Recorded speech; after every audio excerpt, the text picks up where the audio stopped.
What is the goal of human life?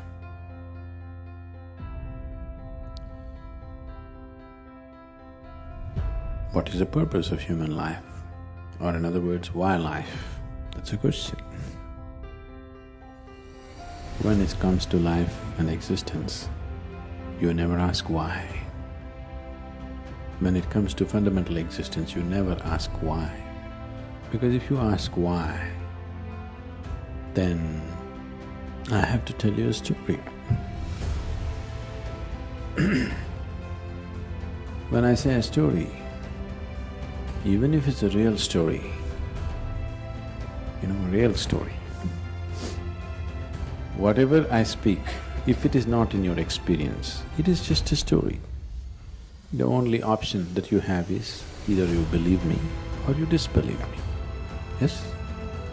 If you believe me, it doesn't get you any closer to truth. If you disbelieve me, it doesn't get you at all. So, you never ask why. Right now, you're here with life. Why such a question has come? What is the goal of life? Because the process is not enough, isn't it? Yes? The process of life is not enough somehow. Suppose you were bursting with ecstasy every moment of your life, such a question would never come. What is the goal of life? Because to live is the goal of life, to live and to live totally. To live totally does not mean party every night. To live totally means when you are here, you must experience all aspects of life and go. Whatever this is, every aspect of what this is must come into your experience before you fall dead, isn't it so? Yes? This must happen, isn't it so, for every human being? Or do you want to just experience 10% of you and go away? You must experience what this life is totally, isn't it? Before you go, you must experience this. If you do experience that, then such questions will never arise in your mind because that's not the way existence is. Logically, your question is very correct. Okay, I'm living here, what is the goal of my life? If I tell you the goal of your life is you must attain to God, so we are making lots of assumptions, isn't it? We are making assumptions about various things which are not yet in our experience, isn't it? The moment you make assumptions about things which are not in your experience, you will become hallucinatory. 99% of the world's religion is hallucinatory, please see. Because you're assuming things that are not in your experience and working with that which you have assumed. The moment you give power to things that you have assumed, your mind will just fly off into all types of imagination and it'll be more real than real. So your imagination can be more real than real, isn't it so? You go and sit in a cinema, it is just two-dimensional, just play of light and sound. But its impact is much more than the life itself, isn't it so? Yes? You went and sat in IMAX theater? Its impact is bigger than life, isn't it? But is it bigger than life? Do you think so? Is it really bigger than life? Not at all. It is just that imagination has such power. Imagination, thought, emotion, all these things are a way to pave the way. Now I have a thought, I want to go to New York. This paves the way. Once I say, I want to go to New York, now, okay, how to go? Shall I buy the ticket? Shall I walk it? What shall I do? Shall I drive? It's paving the way. But if I sit here and go on thinking New York, I'll never make it. Thought is not a reality that takes you there. It only paves the way, it makes you willing, that's all. Yes? Thought and emotion only makes you willing, it's never the real thing. But once you start giving too much significance to your thought and emotion, it starts seeming like as if it's the real thing. More real than the real. What you're thinking in your head is more real than what's around you, isn't it so? Yes?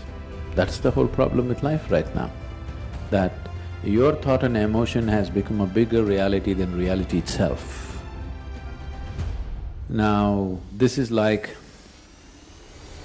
if you go probably in the countryside, there'll be… what do you call them? We call them handpost. What do you call them here? A handpost? What do you call it? Something… a marker?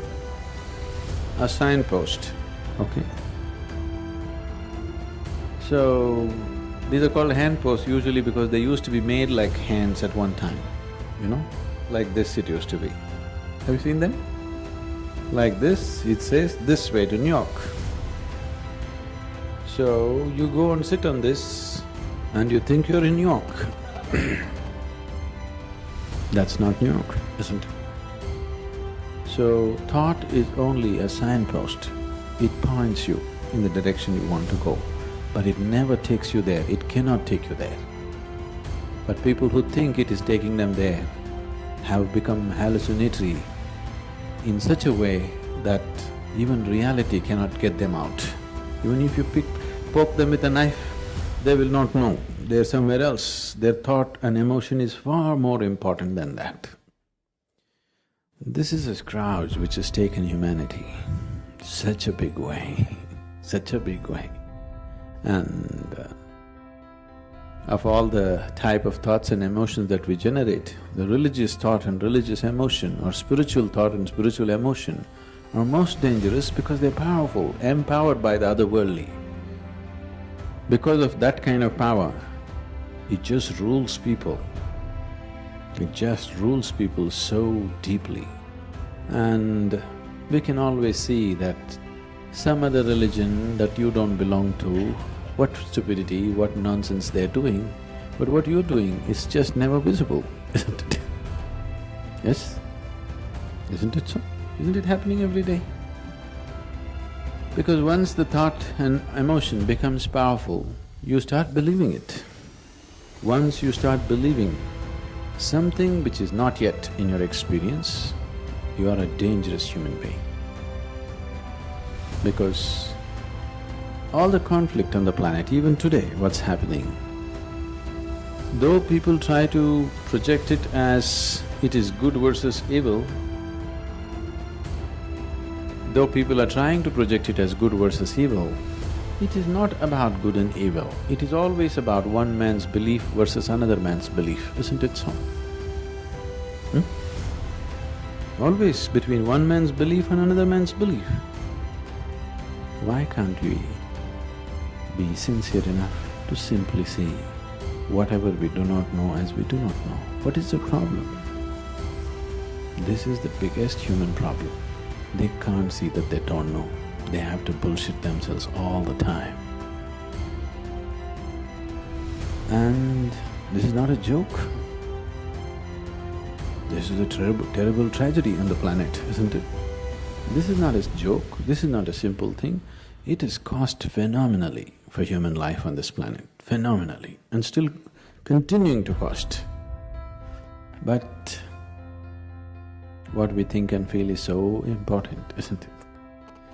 So, what is the goal? What if there is no goal? What will you do? Will you die tomorrow? Suppose there is no goal. What to do? You want to die? Isn't it wonderful? There's nowhere to go. Yes? Isn't it really great? There's nowhere to go, you don't have to work your way to heaven, you can just live here happily. No, we are going to heaven. If you're so sure you're going to heaven, what are you waiting for?